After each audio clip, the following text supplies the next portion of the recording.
Pemerintah terus mengakselerasi capaian vaksinasi COVID-19 dengan memulai vaksinasi bagi anak-anak. Vaksinasi ini dimulai setelah Badan Pengawas Obat dan Makanan atau BPOM menerbitkan izin penggunaan darurat atau Emergency Use Authorization vaksin COVID-19 untuk anak usia 6-11 tahun.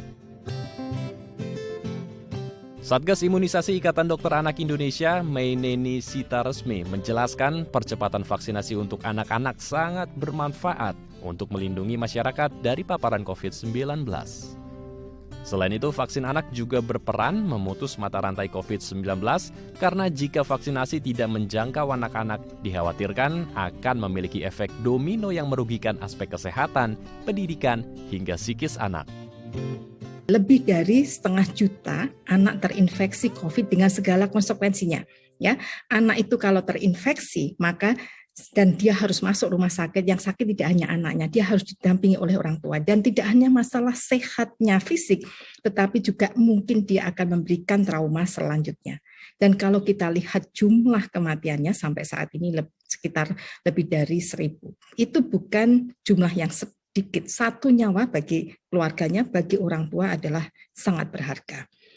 Apalagi ya kita mendengar adanya varian baru.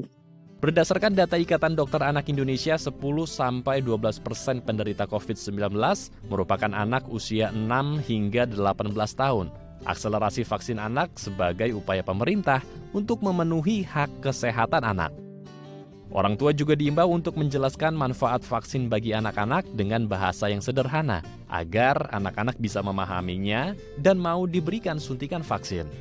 Sampai saat ini vaksin yang direkomendasikan mendapat registrasi adalah vaksin Sinovac, diberikannya 2 kali dengan jarak 1 bulan dan dilakukan di sekolah dan fasilitas kesehatan. Nah, saat ini juga ada beberapa daerah masih melakukan vaksinasi bias, bulan imunisasi anak sekolah.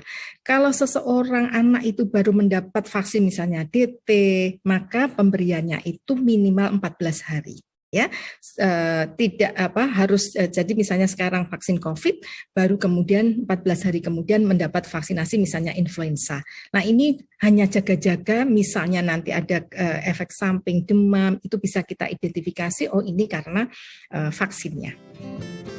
Selain itu, masyarakat juga diharapkan untuk tidak mempercayai rumor atau berita bohong yang beredar dan mendapatkan informasi seputar COVID-19 dari media massa yang akurat hingga badan atau lembaga terkait. Tim Liputan, DAI TV.